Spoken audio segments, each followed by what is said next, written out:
Hola, buenas tardes o buenos días, lo que corresponda. Nuestra próxima charla en esta sesión de polinomios ortogonales y funciones especiales va a corresponder a cargo de la profesora Chelo Ferreira de la Universidad de Zaragoza, en España. Así que, por favor, Chelo, cuando quieras, puede empezar. Gracias, Miguel. Buenas tardes o buenos días. Lo primero, agradecer a la Real Sociedad Matemática Española y a la Sociedad Mexicana Matemática la organización de este evento. Agradecer a Luis, a Miguel y a Paco la organización de la sesión especial en la que estamos participando. Con mucho gusto, es un placer.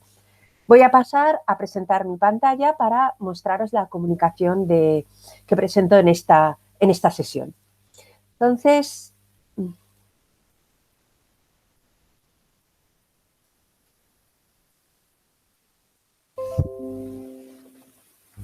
bien, voy a hablar de las aproximaciones asintóticas de las integrales catastróficas. Este trabajo está realizado en colaboración con los profesores José Luis López de la Universidad Pública de Navarra y Esther Pérez Sunisia de la Universidad de Zaragoza. ¿Qué son las aproximaciones? ¿Qué es la teoría de las catástrofes? La teoría de las catástrofes surge de un intento centrado en describir las continuidades de la naturaleza. Parte fundamentalmente de los modelos biológicos y la primera mención que tenemos de esta teoría se la debemos al matemático francés René Thom en los años 70. En definitiva, una catástrofe es un punto en un modelo real, en un sistema real, donde una pequeña perturbación de la entrada produce un cambio muy grande a la salida. Viene a ser algo altamente inestable. Topológicamente hablando, otra de las motivaciones, además de la importancia de las catástrofes en general, otra de las motivaciones que hemos tenido en nuestro grupo ha sido que hay un capítulo en el Nice Book de funciones especiales, del capítulo 36 en concreto dedicado a las catástrofes, en el cual podemos ver que las catástrofes de alguna manera han sido como las grandes marginadas como funciones especiales y no son mucho más que funciones integrales exponenciales. Bueno, pues también esto ha sido una motivación para nosotros, trabajar un poco y conocer un poco más este tipo de funciones. Para que veáis un ejemplo, esta es una situación catastrófica, entre comillas. Aquí podemos ver a unos patos que están en un estanque aleteando. Entonces, en el aleteo, los patos con unas pequeñas perturbaciones de sus patas producen grandes movimientos en las ondas de las aguas. Estos movimientos se pueden simular, de hecho se simulan con esta superficie. Esta superficie es una superficie crítica que viene de la catástrofe que llamamos cúspide, que denominamos catástrofe en cúspide. Para que veáis un poco mejor el sentido del nombre cúspide, si nosotros realizamos proyecciones en la horizontal, entendiendo que el parámetro t, que es la variable de estado, proyectamos sobre las variables control, que son el plano x, y, podemos encontrarnos esta imagen, que es el conjunto de puntos donde se produce la bifurcación que tenemos aquí. A esto es a lo que denominamos cúspide. Y la catástrofe que origina esta superficie es la que ya denominamos catástrofe de tipo cúspide o cuspoidal. En general, las catástrofes se ha demostrado que todas las rupturas que se pueden producir en la naturaleza de forma natural, de forma biológica, vienen descritas por 7 catástrofes. En una dimensión cuando tenemos una variable de estado o en 2 dimensiones con 2 variables de estado. Estas 7 catástrofes son las siguientes. En una dimensión tenemos el pliegue, la cúspide, la cola de la golondrina, la mariposa, y en 2 dimensiones las umbilicas. Las umbilicas son porque forman como una concentración, como un ombligo. Bien, sin embargo, nuestro interés no es exactamente esta catástrofe. Nuestro interés es lo que denominamos las integrales canónicas catastróficas, que sería como una extensión de las integrales exponenciales.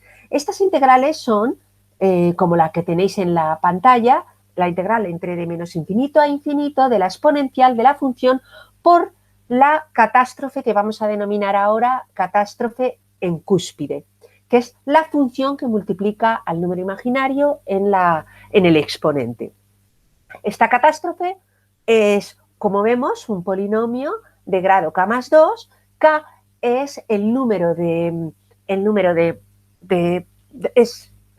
el número de parámetros de control, el número de variables, mientras que la variable de estado, a partir de ahora, va a ser la variable U, la variable de integración. ¿Cuál es nuestro objetivo? Nuestro objetivo es obtener una aproximación asintótica para uno de estos parámetros de control grande. Asintóticamente va a infinito. Además, debo añadir que solamente por construcción podemos imaginar que el comportamiento de estas catástrofes es complicado porque este integrando oscila de forma muy salvaje, por decirlo de alguna manera. Esto complica aún más el estudio asintótico de estas integrales. ¿Qué es lo que conocemos sobre la asintótica de las catástrofes a día de hoy? Bueno, pues en dimensión 1, que son las 4 primeros que tenemos aquí, prácticamente tenemos completadas tanto las series convergentes como las aproximaciones asintóticas, excepto para la cuarta, que es la que hemos denominado mariposa. En dimensión 2, como en la umbilical, solo tenemos series de convergente para las 2 primeras y actualmente en nuestro grupo estamos trabajando en la aproximación asintótica para la hiperbólica. Estas aproximaciones asintóticas son la experiencia que tenemos a día de hoy en nuestro grupo en el trabajo con las integrales catastróficas. Así, por ejemplo, la PIRSI, que es originariamente la catástrofe de tipo cuspoidal o cúspide, es la función catastrófica que tenemos aquí, es aquella que si derivamos esta función de u elevado a la cuarta más x cuadrado más iu, si derivamos con respecto a la variable de estado que es u, obtenemos precisamente la superficie que os he enseñado al principio, la superficie catastrófica o la superficie de los puntos críticos de la superficie que forman las ondas en el agua con el aleteo de los patos. Bueno, pues hemos conseguido para la PIRSI o para la cuspoidal, hemos conseguido aproximación asintótica tanto para la variable x como para la variable y, cuando son grandes. Para la swallowtail, que es la cola de la golondrina, en este caso es una catástrofe de dimensión 3 o codimensión 3 con 3 parámetros de control. Tenemos también aproximaciones asintóticas tanto para la variable x como para la variable y como para la variable z. Dicho esto, ya os podéis imaginar cuál es la motivación que tenemos ahora. La motivación que tenemos ahora, nuestra motivación es extender este trabajo, si es posible, a una generalización a la catástrofe de orden K, donde tenemos K parámetros de control. Para un parámetro asintótico, de momento nos centramos en una variable asintótica. Vamos a los preliminares de nuestro trabajo.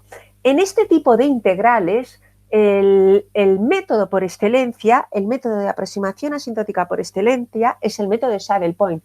Este método es ciertamente algo complejo. Lo resumo en esta transparencia. La idea es cuando tenemos una integral en un camino donde de esta forma con una exponencial, con un parámetro asintótico que es lambda y a partir de ahora, a la función que multiplica al parámetro asintótico en la exponencial, a la que denominaremos función de fase. Y luego el resto del integrando. Bien, el método de saddle point consiste en lo siguiente. Consiste en buscar una transformación del camino original C en un nuevo camino lambda que verifique lo siguiente. Este camino debe pasar por los puntos críticos de la función de fase. Estos puntos críticos, además, es decir, la derivada en ellos es 0, además van a verificar que la parte imaginaria en estos puntos es constante y, de hecho, estos caminos se convierten en los denominados caminos de steepest descent de la función de fase en estos puntos que a partir de ahora denominaremos saddle point de la función de fase. Una vez que tenemos la transformación del camino C en gamma, ya la aproximación asintótica surge de forma natural aplicando el lema de Watson. El lema de Watson, recordar simplemente que es, por un lado tenemos en la exponencial concentrado todo lo que es asintótico. Fuera de la exponencial tenemos el resto del integrando. Bueno, pues desarrolla el resto del integrando en aquel punto que tiene, donde se concentra el carácter asintótico, donde se concentra la mayor contribución a la integral y hace un intercambio de suma por integral. El lema de Watson es básicamente sencillo. Bueno, pues vamos a nuestro problema. Nuestro problema es la integral canónica siguiente y la función que multiplica la exponencial, que es la que hemos denominado integral catastrófica, perdón, la que hemos denominado función catastrófica, es esta función que es un polinomio de grado k más 2. La codimensión k es el número de parámetros de control de nuestra catástrofe. Debo decir que ya podéis imaginar que aplicar directamente aquí el método de saddle point es realmente muy complicado. Afortunadamente, en nuestro equipo de investigación, mis compañeros desarrollaron un método de saddle point simplificado que, como veremos más adelante, simplifica enormemente el trabajo.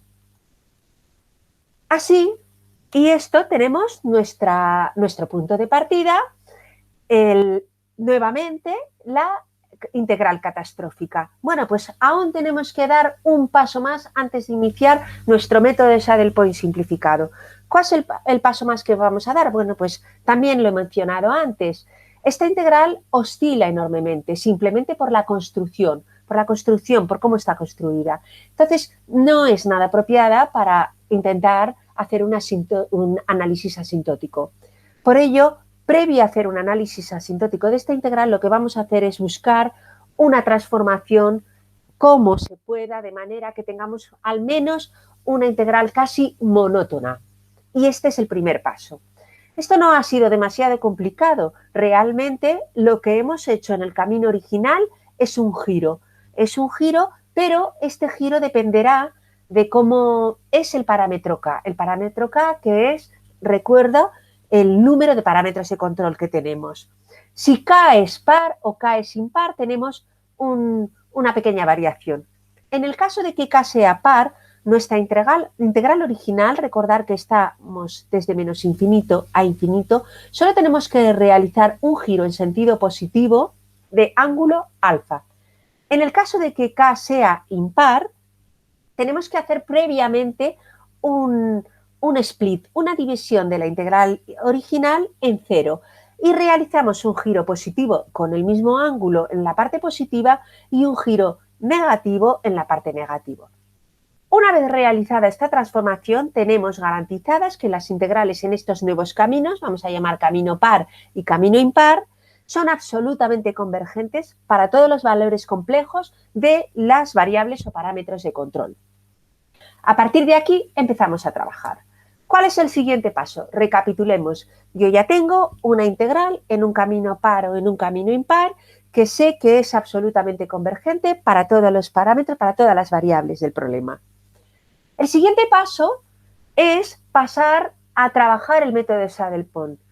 Recuerdo que en el método de saddle point teníamos en la exponencial la variable asintótica que multiplicaba a una función que denominamos función de fase. Por lo tanto, la función de fase tiene que venir previamente multiplicada por la variable asintótica, por la mayor contribución de toda la función catastrófica al integrando, por explicarlo de forma más simple. Para ello realizamos un cambio de variable y la función que tenemos en la exponencial queda transformada de la siguiente forma. Aquí es donde tenemos concentrado el comportamiento asintótico. Recordad que la variable xp es la variable que hemos elegido. P es arbitrario entre 0 y k. Tenemos k desde 0 hasta k parámetros de control. Perdón, desde 1 hasta k. Entonces, la variable p es uno de estos parámetros de control, que es la que elegimos como variable asintótica.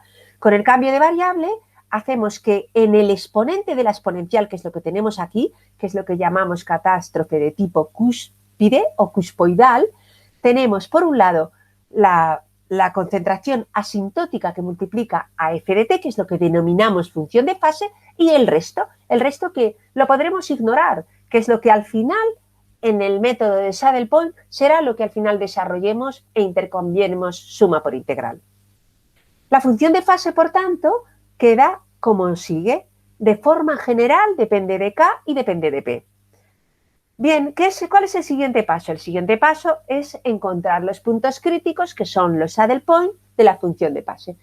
Esto es ciertamente trivial, es sencillo. Encontramos los saddle point que también dependen de k y de p, de forma que para cualquier p, sea como sea p, tenemos los siguientes puntos. Los siguientes puntos son saddle point de la función de fase de multiplicidad 1. Mientras que si P es mayor que 1, además, uno de estos puntos, vamos a poner que es el último, el punto K menos P más 2, es el origen. Y este punto, el origen, es un saddle point de multiplicidad P menos 1. A partir de aquí, en este momento, vamos a recapitular y a reflexionar sobre cosas importantes que tenemos que tener en cuenta.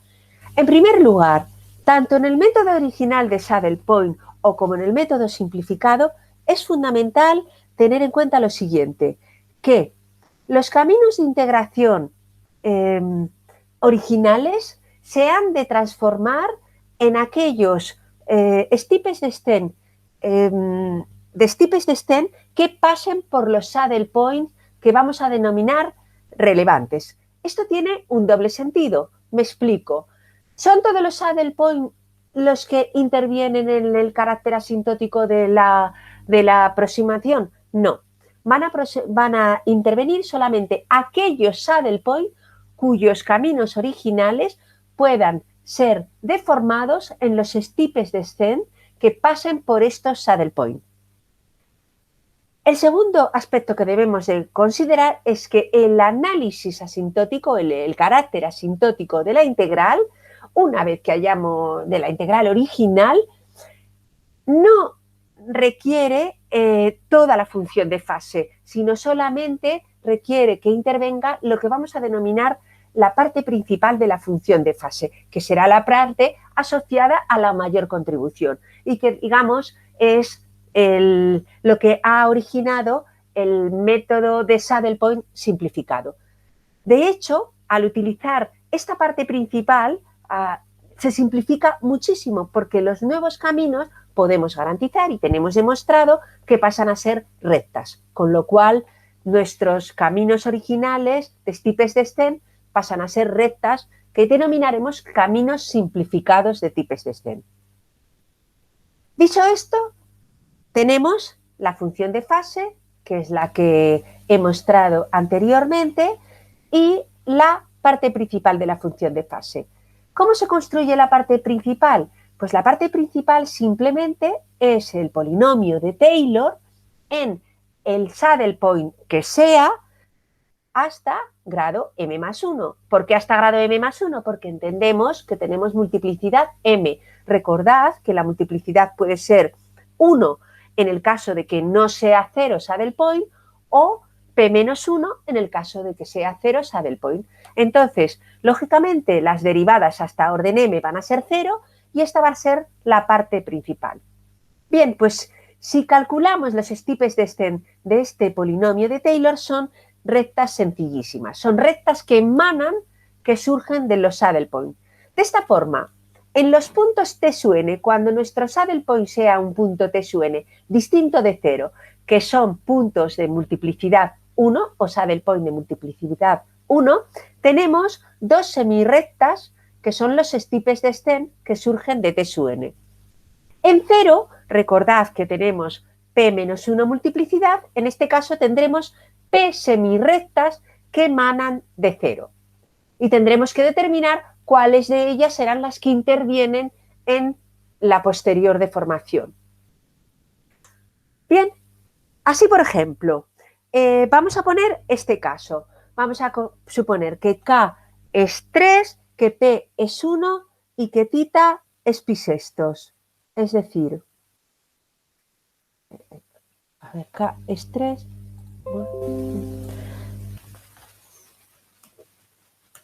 Bueno, en este momento yo tenía aquí compartida tenía compartida aquí una pantalla, una pizarra y bueno, pues me ha desaparecido, se me ha quitado la conexión, entonces si me lo permitís la vuelvo a poner, confío en que se vuelva a poner.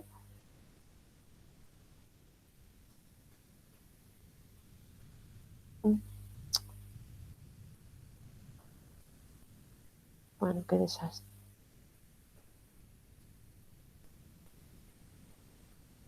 Os aseguro que estaba preparado ya, pero, en fin, estas cosas son las cosas del directo. Bueno, estábamos, para que lo veamos todo un poco más claro. K es 3, es decir, nosotros tenemos 3 parámetros de control, que son X y Z. P es 1. Por lo tanto, estoy en esta situación. Mi integral original, mi integral catastrófica canónica, el principio de los principios de los problemas, es la integral entre menos infinito a infinito de e elevado a i por phi de t. En este caso, phi de t es lo que llamamos la catástrofe en cúspide, es del orden, si t es la variable de estado, es del orden t elevado a 5, k más 2, más x por t elevado al cubo, más y por t cuadrado, más z por t. Como p es igual a 1, quiere decir que hemos seleccionado como variable asintótica z. Si decimos que θ es pi sextos para cada cita, entonces en nuestro caso z complejo es módulo de z por e elevado a i por pi sextos. Con todo esto, realizando el cambio de variable que he mencionado antes, tenemos que la función de fase, simplificando, no desarrollo todas las cuentas, la función de fase en este caso es i quintos por t elevado a 5 más i por e elevado a i pi sextos, en este caso, por t. La función de fase siempre tiene este aspecto, siempre es un binomio donde por un lado tenemos la variable de estado elevada a la máxima potencia y por otro lado tenemos la variable de estado elevado a la potencia que corresponde a la variable asintótica, en este caso z, por lo tanto elevado a 1. Bien, esta función de fase, si derivamos e igualamos a 0, tenemos 4 saddle points, que son los 4 que tenemos en esta transparencia. Aquí los saddle points son azules todos ellos. Como vemos, ninguno de ellos es 0. Como he mencionado previamente, estos saddle points tienen 2 semirrectas que emanan de cada uno de ellos, que son los caminos de steepest-descent, no los originales, sino los simplificados, es decir, los caminos de steepest-descent que corresponden a la parte principal, que es el polinomio, en este caso de grado 2, del polinomio de Newton, de la función de fase en cada uno de estos puntos. La pregunta siguiente es, bueno, pero ¿cuál de estos puntos son los que realmente intervienen en el carácter asintótico, en el estudio asintótico de esta integral, de la integral que, por cierto, para k igual a 3 y p igual a 1, es la cola de la golondrina, la swallowtail?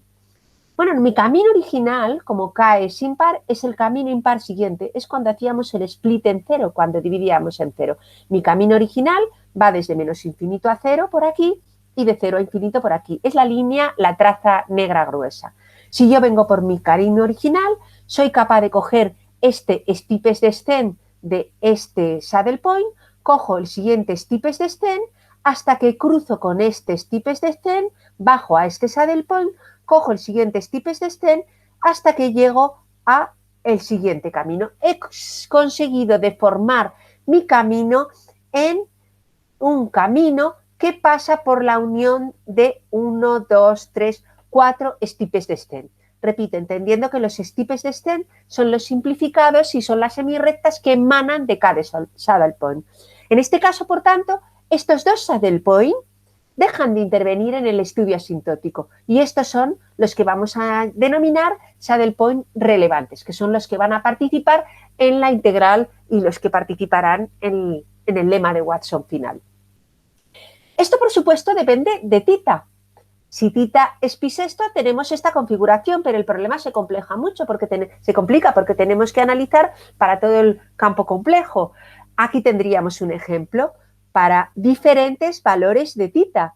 Entonces, pues en este caso, por ejemplo, entre pi 15 y 3 pi quintos, tenemos que solo interviene un saddle point relevante. En este caso, tenemos T2, T4, 2 saddle point relevantes y el camino baja por aquí. En este baja por aquí y tenemos 3 saddle point relevantes. Depende de, como vemos, de θ. Todo esto es nuestra experiencia. como ponemos aquí en la transparencia, corresponde a la Swallowtail. Esto ya lo tuvimos trabajado en su día. ¿Qué podemos prever para mayor K y para P distinto? Bueno, pues seguimos probando y vemos, ejemplo, para K igual a 5, P igual a 1, tenemos 6 saddle point. Como P es igual a 1, 0 no interviene, no es un saddle point. Estos 6 saddle point tienen todos ellos una recta que son la unión de las dos semirrectas que son los steepest descent simplificados. Y en este caso la deformación se puede ver y en este otro caso la deformación también se puede ver. En este caso, por ejemplo, para K igual a 9 y P igual a 1, también podemos ver la deformación. Lo mismo para otros P's. Para P mayor que 1 intervendría el punto 0 y tenemos también otras deformaciones. Hasta aquí, ¿qué podemos decir? Bueno, pues nosotros intuimos que parece que siempre vamos a poder deformar el camino, que siempre nos vamos a cruzar con alguna recta, con alguna semirrecta. ¿Qué es lo que tenemos? Tenemos que, por supuesto, cuanto mayor K, más líneas de steepest descent, más semirrectas tenemos. Y planteamos la siguiente conjetura, que a día de hoy no es más que una conjetura. Para cualquier K, siempre es posible deformar el path original, el camino original, en una unión de steepest descents. ¿Podemos probar esta conjetura? Pues vamos a ver. La respuesta es que a día de hoy todavía no la tenemos probada. Tenemos un esbozo para el caso de que el saddle point es 0, pero toda la conjetura no la tenemos probada. El esbozo para el saddle point, los puntos que intervienen o por mencionar en qué nos hemos centrado para tratar de mostrar esta conjetura es la siguiente. Si cogemos el saddle point 0 y sustituimos en las especificaciones para ser saddle point, del método de saddle point, esto es que la parte real debe ser máxima, que la parte imaginaria es constante y que por supuesto la derivada es 0. En el caso 0, si además cogemos la variable de estado, sea t, en el plano t, sustituimos t por su expresión polar, tenemos que los steepest descent que emergen de 0 son las siguientes rectas. Bueno, estas siguientes rectas, la parte de la izquierda es positiva, luego nos fuerza a que la parte de la derecha sea positiva. Es decir, como la parte de la derecha debe ser positiva, esto nos lleva a seleccionar una serie de sectores en el plano complejo en T, de la variable de estado. Y casualmente comprobamos que los steepest descent, esto es complejo, pero somos capaces de comprobar, hemos sido capaces de demostrar que los steepest descents de los saddle point, los steepest descent originales, todos ellos son tangentes a las zonas verdes que tenemos marcadas. No sé si podéis verlo en la transparencia. Estas curvas son tangentes a las zonas verdes que tenemos marcadas. Bueno, esto nos da la siguiente idea. También sabemos que nuestros steepest descent path, nuestros steepest descent por nuestros, quiero decir los steepest descent simplificados, son las semirrectas, las que tenemos aquí, estas semirrectas rojas gruesas. Bueno, estas semirrectas rojas, a medida que nos vamos acercando a 0, son tangentes de los steepest descent originales, que son los caminos rojos finos. Y además sabemos, porque tenemos demostrado, que estos caminos rojos finos en el infinito son tangentes a el path original.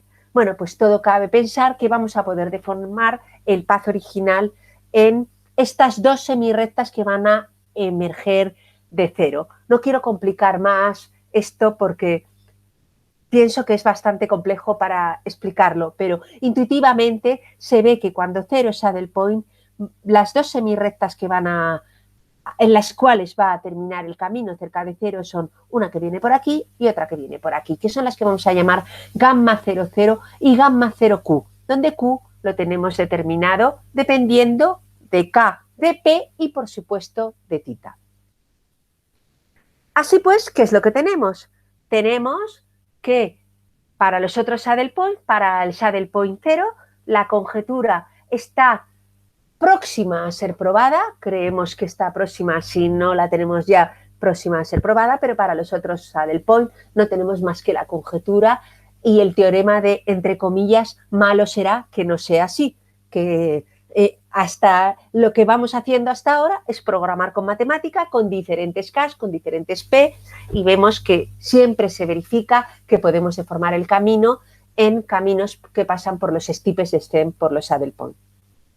¿Cuál es el siguiente paso? El siguiente paso es determinar qué caminos tenemos que seleccionar. Es decir, sabemos que se va a deformar a unos caminos, que estos caminos pasan por los saddle point relevantes, pero ¿cuáles son estos caminos? De momento yo tengo un montón, una maraña de caminos. Cuando 0 saddle point tengo P semirrectas, que ya he dicho que voy a poder escoger 2, y cuando 0 no es saddle point y es otro punto, tengo 2 semirrectas. Entonces, ¿qué punto escojo?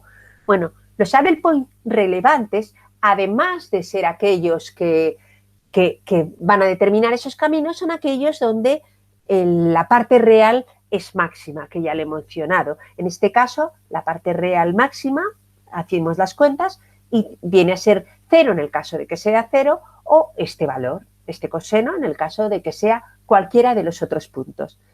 Aquí ya tenemos que buscar ayuda numérica y ayuda del matemática, y con todo esto podemos llegar a nuestros resultados. ¿Cuál es el siguiente paso? Recapitulemos. Yo ya tengo los caminos de steepest descent, yo ya tengo los saddle point, yo ya tengo los saddle point relevantes. Bueno, pues ahora lo que voy a hacer es las integrales en esos caminos de steepest descent. ¿Y las integrales? ¿Qué tipo de integrales voy a tener? Pues voy a tener 2 tipos de integrales distintas, o si me apuras, 3. Cuando el saddle point es 0, tengo las siguientes integrales. Si resuelvo esta integral, ahora sí, no va a ser complejo aplicar el lema de Watson, llego a este comportamiento asintótico donde la variable P, recordad que es la variable asintótica, aparece en el denominador con esta potencia. Cuando es el resto de puntos, resulta que yo tengo que integrar en 2 semirrectas, en la semirrecta que viene y la semirrecta que va, y tengo las siguientes integrales, donde ahora el comportamiento, el resolver lo mismo, el aplicar el lema de Watson, esto es un poco, no diría demasiado complejo, hay que hacer muchas cuentas, pero no es demasiado complejo. Aplicar el lema de Watson, en definitiva, hacerlo con cuidado, llegamos al siguiente comportamiento exponencial. ¿Cuáles de estas integrales cojo? Bueno, pues depende. También tenemos demostrado que si mi integral original es esta, que es la que yo he deformado el camino, que es la que yo voy a pasar por los steepest descent, ¿por dónde voy? Pues depende por dónde me dirija. Si solo te suena relevante, pues me dirigiré aquí. Si solo 0 es relevante, me dirigiré aquí. Y si ambos te suene y 0 son relevantes, me dirigiré aquí. Estas son las integrales anteriores. Estas son las integrales, entre comillas, sencillas que han surgido de aplicar mi integral a lo largo de las rectas de steepest descent y finalmente aplicar el lema de Watson. Uniendo toda esta maraña, al final podemos concluir que nuestra integral catastrófica canónica original tiene el siguiente comportamiento asintótico. ¿Qué es lo importante? Lo importante para nosotros, porque esto como es la sensación de que podemos rellenar un poco más en el Nicebook y contribuir un poco más al conocimiento de las integrales catastróficas canónicas, que aprovecho, que se me ha pasado decirlo al comienzo, estas integrales tienen una aplicación fundamental en la óptica, en la acústica, en la mecánica cuántica y en la teoría de órbitas.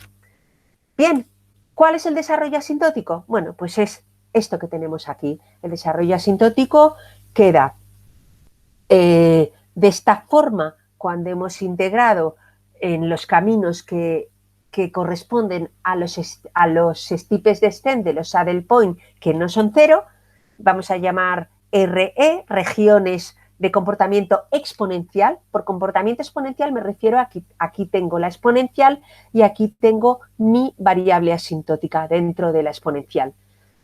Y tenemos esta contribución de regiones que llamaré comportamiento potencial, porque tengo el carácter asintótico elevado a una potencia. En el denominador, recordemos que xp es grande, xp tiende a infinito.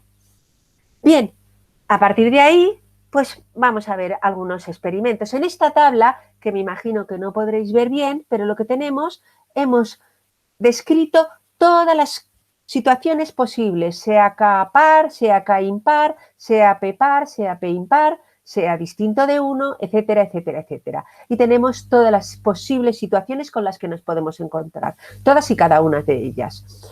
Bien, por ejemplo, si K es impar y P es igual a 1, tenemos 3 regiones de distinto comportamiento asintótico. La región azul, donde el comportamiento es exponencial positivo, la región roja, donde el comportamiento es exponencial positivo, es otro comportamiento exponencial positivo, y la región amarilla, donde el comportamiento es exponencial negativo. Además, estas líneas donde cambia el comportamiento exponencial es lo que se denominan las líneas de Stokes y delimitan nuestras regiones. Este caso, K par y P igual a 1. Si K es impar y P igual a 1, también tenemos 3 comportamientos. Comportamiento exponencial positivo azul, comportamiento exponencial positivo rojo y comportamiento exponencial negativo. Y 3 líneas de Stokes. Si K es par y P es par, tenemos 2 comportamientos. Ahora hay un nuevo comportamiento porque ahora interviene 0. Como interviene 0, 0 es saddle point, tenemos un comportamiento potencial. Entonces, comportamiento verde, comportamiento potencial y comportamiento rojo, comportamiento exponencial. Líneas de Stokes aquí y aquí. Si K es impar y P es distinto de 1 impar, pues entonces tenemos 3 comportamientos: potencial, exponencial positivo, exponencial negativo, potencial. Líneas de Stokes las que estoy marcando con el ratón. Si K es impar, P es par y se verifica esta desigualdad, pues tenemos todos estos 3 comportamientos y las líneas de Stokes. Como veis, os podéis imaginar que es delicado y aquí sin duda hemos necesitado el apoyo numérico que hemos hecho con matemática versión 11.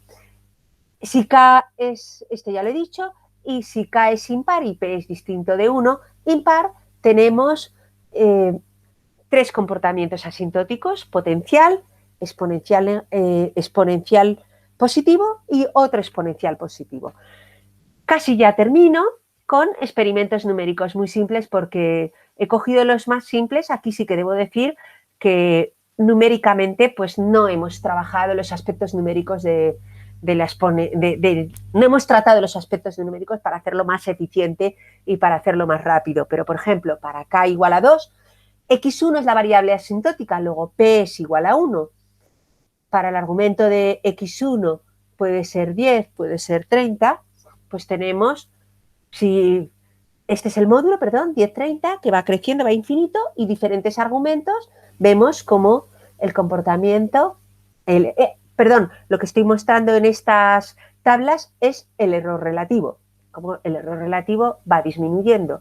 10, 50, K igual a 4, cuanto más grande es el K, desde luego, sin duda, más dificultoso, más difícil es el trabajo. Más difícil es el trabajo computacionalmente, me refiero.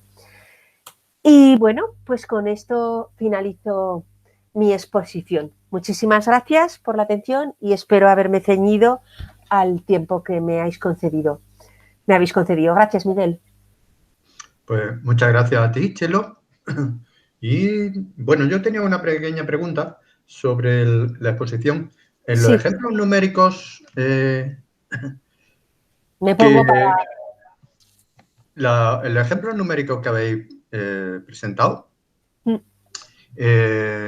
¿con qué habéis comparado? O sea, porque una cosa, claro, el cálculo vuestro y otro el cálculo con qué se compara. Eso es una pregunta excelente. Pues mira, Inicialmente intentamos resolver de forma numérica la integral catastrófica. En Ujú. algunos casos los mejores sí que consigue matemática resolvernoslo de forma numérica. Tengo que, cuando K, a medida, en el caso de la Shallow-Tail, por ejemplo, K igual a 3, K igual a 2, la Pearcey, que es la cuspoide, sí que hemos conseguido, matemática nos la resuelve de forma numérica y comparamos con la original. En K igual a 4 también. A partir de K igual a 4, K igual a 5, no tenemos, la matemática no nos resuelve de forma numérica la aproximación. Entonces, lo que hacemos para obtener esto, hasta que no tengamos una forma mejor de hacerlo para obtener estas tablas, cogemos el mismo desarrollo con muchos más términos y dejamos trabajar al ordenador. Entonces cogemos el mismo desarrollo, la misma aproximación, y entonces cojo, por ejemplo, un orden de 15 términos, dejo trabajar a la máquina y doy por buena esa integral, y esa es la que comparo con mis aproximaciones. La verdad es que es complejo. La pregunta es muy adecuada porque sí. Como he dicho, la parte numérica de nuestro análisis la tenemos pendiente. Gracias, Miguel. Pues nada, muchas gracias a ti. Y Gracias. bueno, y aquí cortamos ya entonces. Pues muchas gracias. Dejo de presionar.